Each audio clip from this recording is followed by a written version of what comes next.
ইতালির থেকে টেলিফোন। হুজুর, আমরা সারা ইটালি আপনাকে নিয়ে আলোচনা করছি, আপনার ওয়াজ বাস্তব। কেমন? ইটালি একটা বাংলাদেশি ছেলে মারা গেছে, যার বাড়ি বরগুনা, বরিশাল বরগুনা। হুজুর, হসপিটালে মারা গেছে ছেলেটার স্ত্রীর নামে অ্যাকাউন্ট নাম্বার নিয়ে টেলিফোন করলাম স্ত্রীকে, তোমার স্বামী মারা গেছে, টাকা পাঠাও, লাশটা দেশে পাঠাই। স্ত্রী বলছে, আল্লাহ সাক্ষী, মিথ্যা কথা বললে জিহ্বাটা কেটে নেব। ওই ইটালির থেকে ফোন করে 15 মিনিট কথা। হুজুর বললাম টাকা পাঠান, আপনার স্বামীর লাশটা দেশে পাঠায়। স্ত্রী বলছে, হায়াত নাই, মারা গেছে, লাশ আইনার কি লাভ হবে? যদি সিস্টেম থাকে হেদে সেই মারি দেলাই। ঢাকা উত্তরা বাড়ি করছে, স্ত্রী উত্তরা থাকে। টেলিফোন করছি হুজুর ভাইদের কাছে, ভাইয়েরা ভাই মারা গেছে, খবর শুনে কাঁদতে শুরু করছে। ডাকতেছে, ভাইরা ভাই তো টাকা রোজগার করে, আমরা 10 টাকাও দেয় নাই, স্ত্রীর নামে অ্যাকাউন্ট, আমরা 10 টাকাও পাই নাই, আমরা গরিব মানুষ। তোমাদের কাছে অনুরোধ করি, আমার ভাইয়ের লাশটা তোমরা পাঠাইয়া দাও। মার কাছে টেলিফোন করলো, আপনার ছেলে মারা গেছে। এই খবর টেলিফোন দেওয়ার আগেই ছেলে মারা যাওয়ার সাথে সাথে বলুন মার কাছে খবর আইছে কিনা। মা বিছানায় শুয়া রে মা কান্দে। আশপড়শি মানুষগুলো জড়ো হইছে, প্রশ্ন করে জিজ্ঞেস করে, কেন কান্দেন?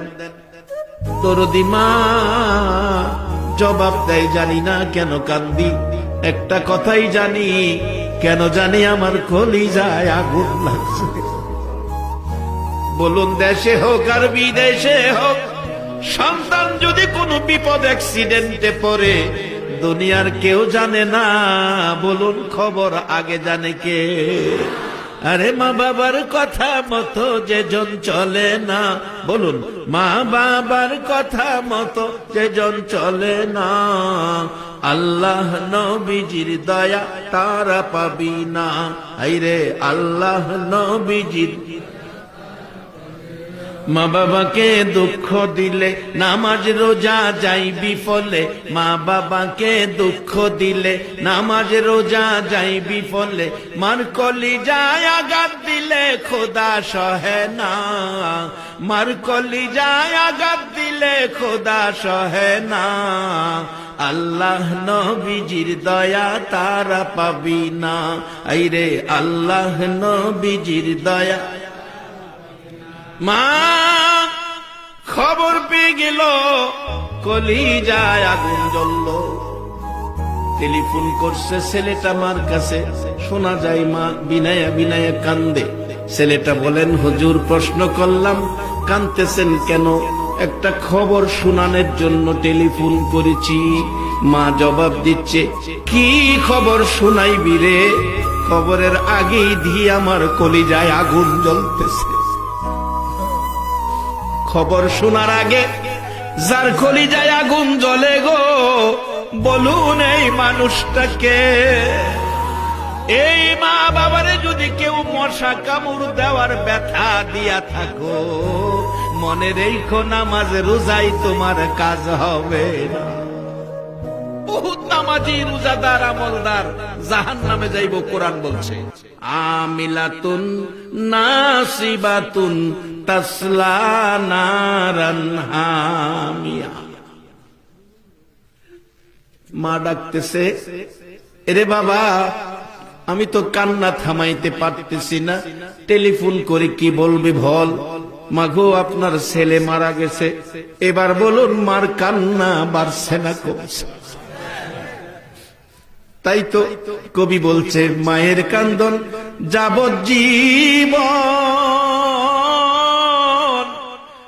2-4 মাস বনের কান্দন রে,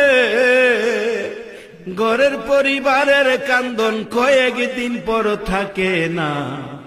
দুঃখের দরদি আমার জনম দুঃখী মা, দুঃখের দরদি আমার জনম দুঃখী মা। ওই ছেলেটা বলছে, হুজুর মা কথা বলতে পারে না, এই খবর শুনে কান্নার জন্য ডাকতেছে, বাবা আমার ছেলের লাশটা তোমরা আমি মার কুলে ফিরাইয়া দাও।